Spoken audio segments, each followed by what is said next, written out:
Hi, I'm Mike. I'm Scott. And I'm Mark. We are your Screen Machine product support team, and here's another quick tip. Hello, in this tip we'll be showing you how to properly add tension to your track assemblies in your 107T scalper. So the other side of this machine won't have this rock guard on it. It'd be pretty standard to how you grease the rest of our tracks on our equipment. It's also pretty standard to most tracks in our industry. You'll need this this grease fitting that we ship with all of our machines, but like I said, it's a standard grease fitting attachment that'll go on this greasing valve in there. We've got one on our grease gun already there to make it a little simpler, but we ship one of these new with every machine.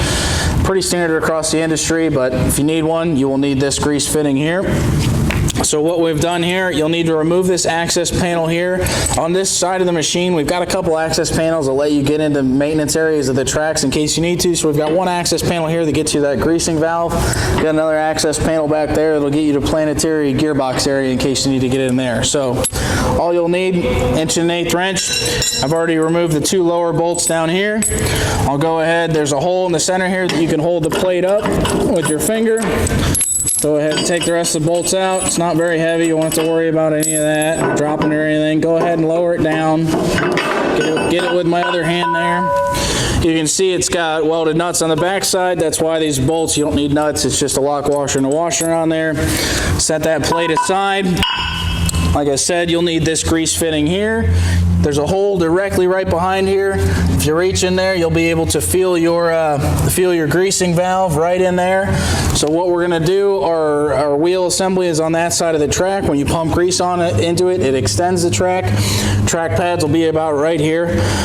So it'll lift them up as you pump grease into it, or if you need to lower the tension in them to release them, it's just the opposite.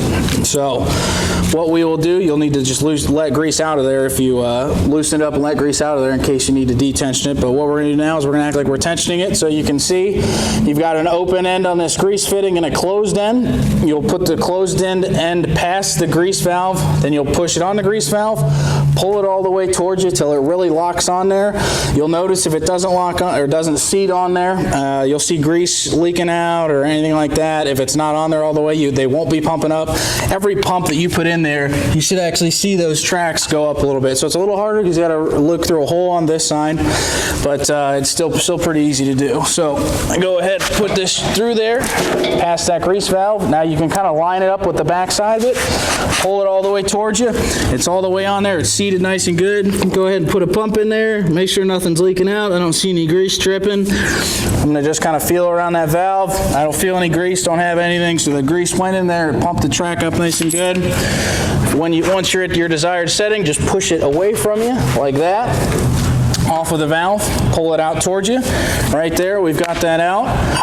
Now if our tracks are properly tensioned, just take this plate, go ahead, put it back in there, put your bolts back in, and you're good to go.